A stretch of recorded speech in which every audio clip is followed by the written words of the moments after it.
All right, folks.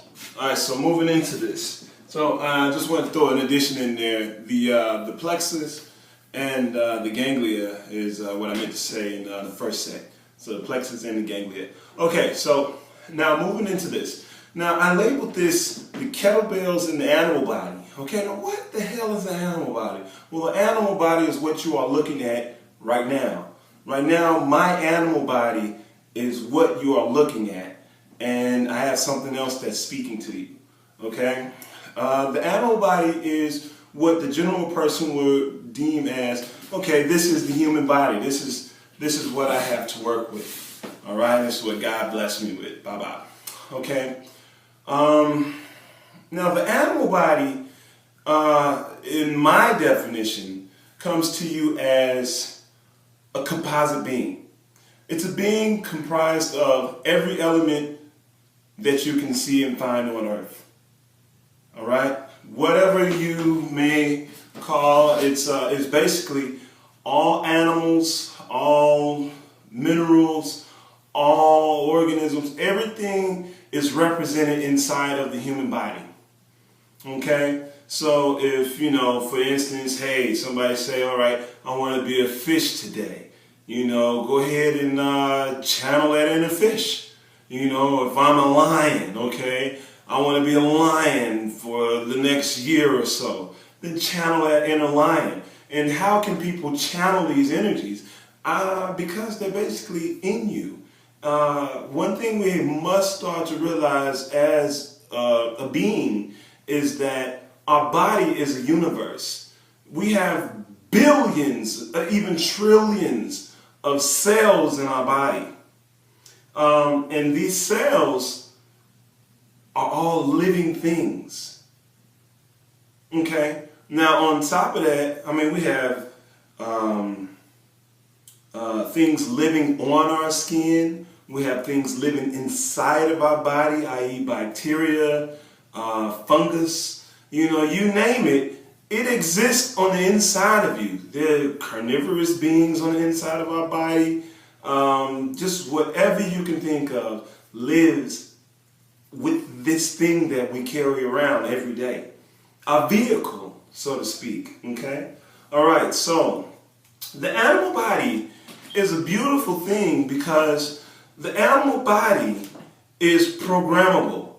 What I mean by that is it can be domesticated. Just like how we can domesticate a dog, for instance, like a pit bull.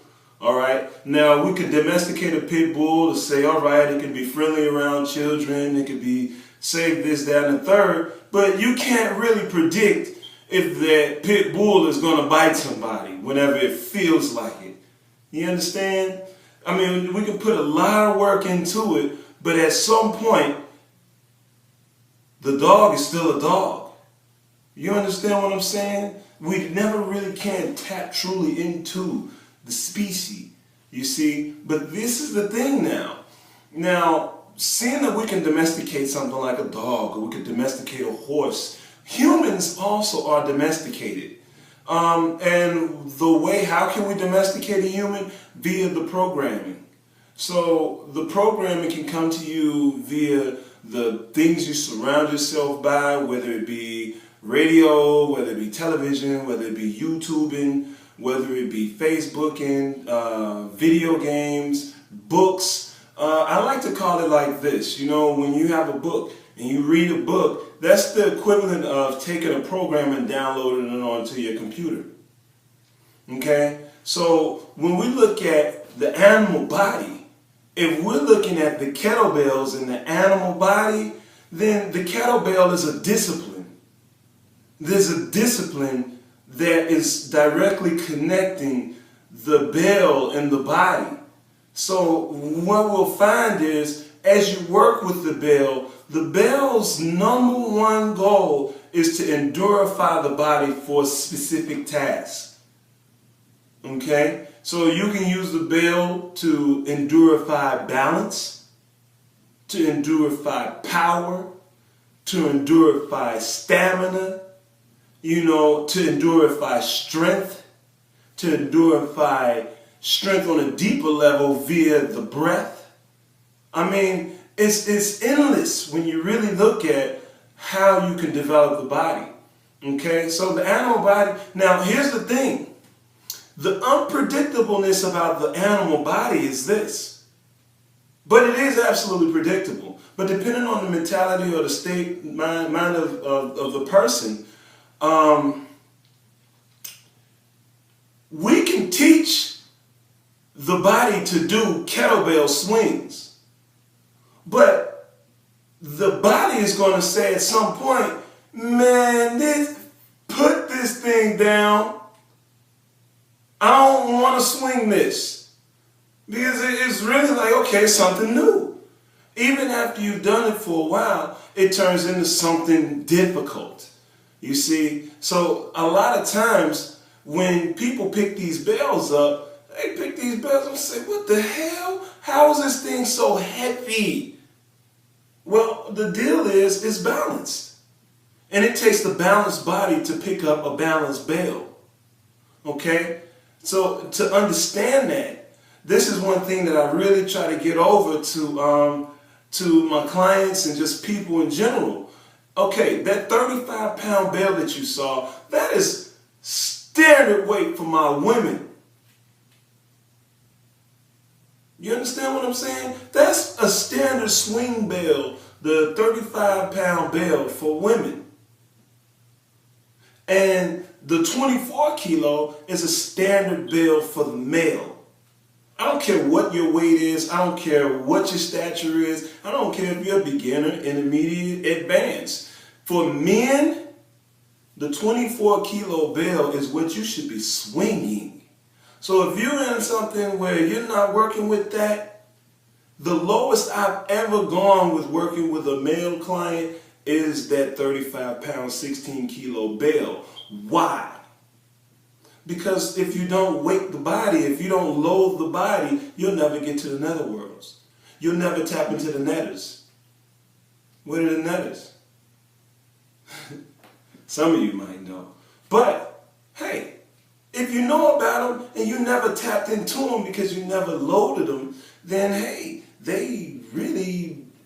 That's like saying, okay, you got somebody that sleeps all the time, and you say, hey, wake up. You know, they won't wake. But, you know, you got to go in there and apply some kind of force, some kind of stimulant to get the person to wake up. So when you're trying to wake up the netters, you know what I mean, or the things from the waist down, when we go into the underworld, you know what I mean, those joints need to be able to move and relax and open up to create great flow.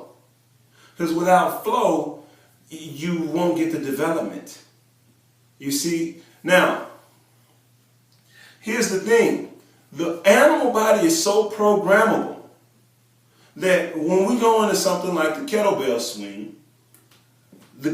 swing, we'll find people doing this.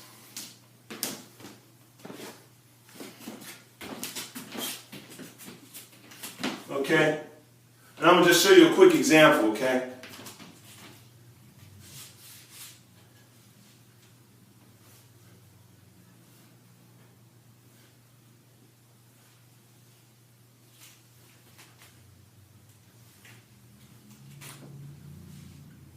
That's perfect, but the problem is that with that kind of swing, you never tap into the lower half of the body. Because if you notice, my legs from the knees up, I don't know if the camera's going to actually catch that, but from the knees up was basically immobile. And it was just a very little bit of movement. Okay, so I'm going to show you a real swing.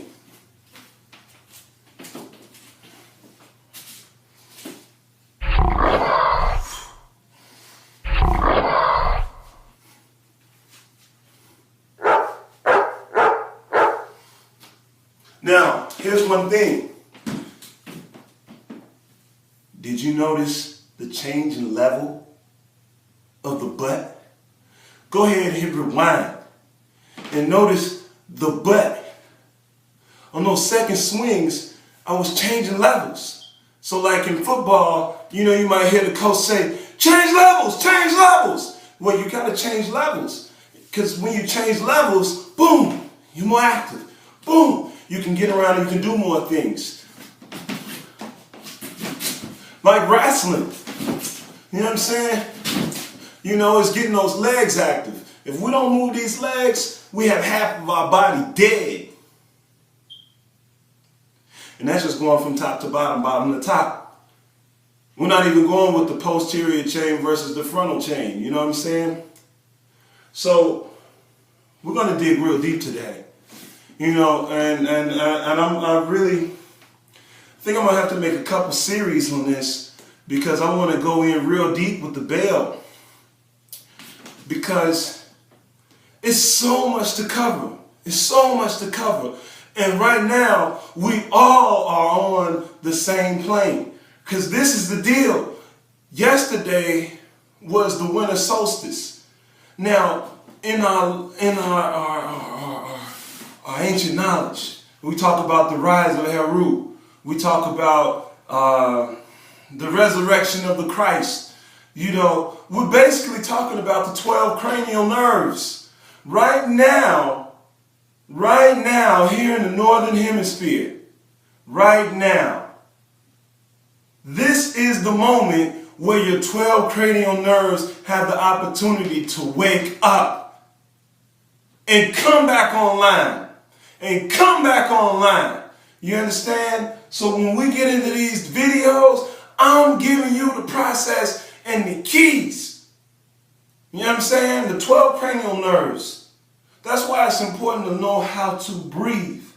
Because I'm going to have to do some breathing techniques on here just to get everybody back up to speed. Because me just going out and trying to train everybody, I can't get to everybody.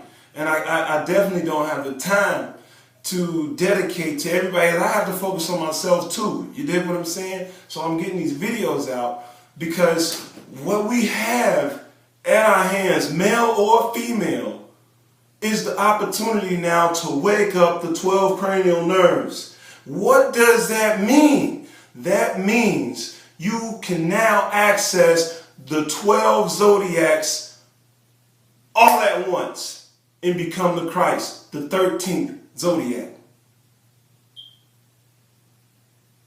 When you access all 12 of the known and you bring in the 13th, we just came off of Friday the 13th in December, but that's a whole nother story. But here it is. We can wake up our bodies on another level.